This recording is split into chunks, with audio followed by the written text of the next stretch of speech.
Hola, me llamo Victoria Liliana de la Luz Félix, tengo 21 años y actualmente soy estudiante de la Escuela Normal Ignacio Manuel Altamirano, en la licenciatura en Educación Primaria.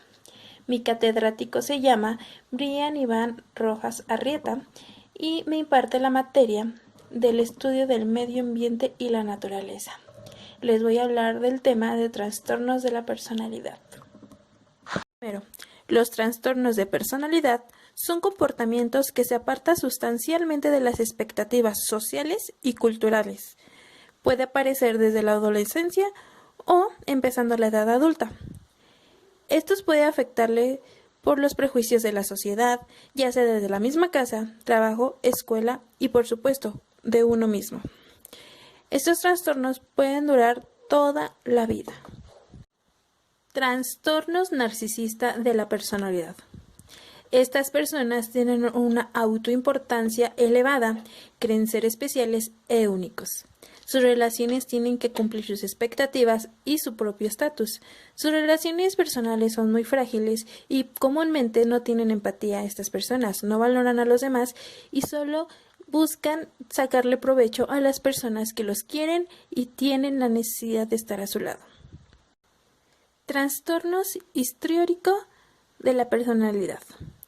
Estas personas tienen comportamientos interpersonales que pueden tener seducción y provocación sexual para llamar la atención. Son capaces de hacer cualquier cosa con tal de tener la atención de las demás personas y se sienten mal al no ser ese centro de la atención. Trastorno obsesivo-compulsivo de la personalidad. Se caracteriza por rigidez, preocupación y una alta importancia al orden. En sus vidas les puede afectar laboral y personalmente, ya que sus proyectos personales o de vida no cumplen sus propias exigencias personales y eso hace que no concluyan sus cosas. Trastornos pasivo-agresivo de la personalidad. Se caracterizan por tener actitudes de oposición y resistencia pasiva en situaciones sociales y laborales. Comúnmente tienen muchas quejas de sus propias desgracias, imaginarias o existentes. Se sienten incomprendidos y despreciados por los demás. Trastornos límite de la personalidad. Se caracterizan estas personas por tener una elevada inestabilidad en su vida. Le temen a la soledad, ya sea real o imaginaria. No soportan y evitan a toda costa el abandono.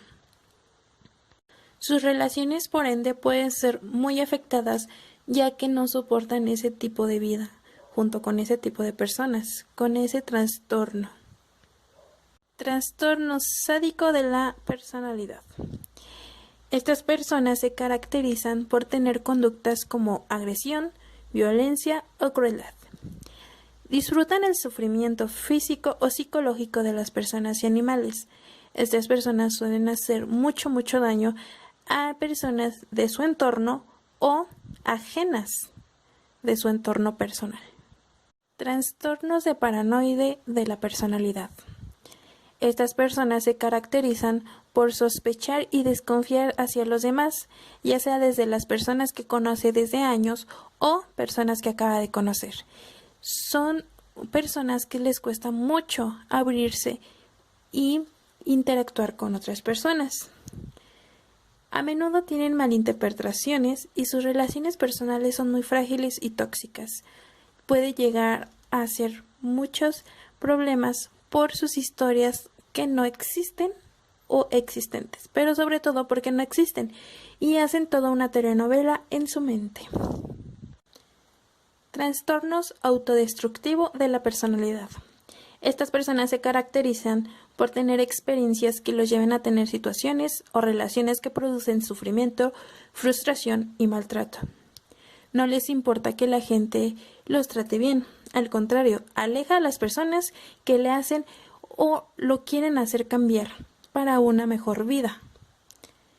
Él prefiere la violencia y estarse destruyendo por sí mismo.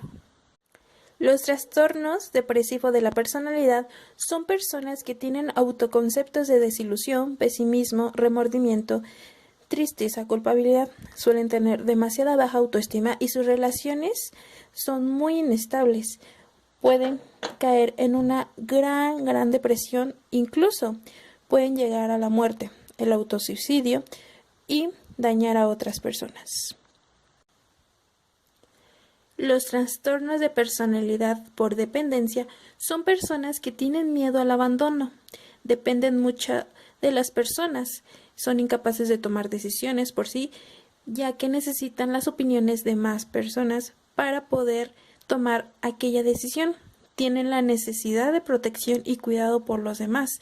Esto quiere decir que no son dependientes y tienen una extrema dependencia emocional, mental y física. Estos fueron algunos ejemplos de los trastornos de personalidad.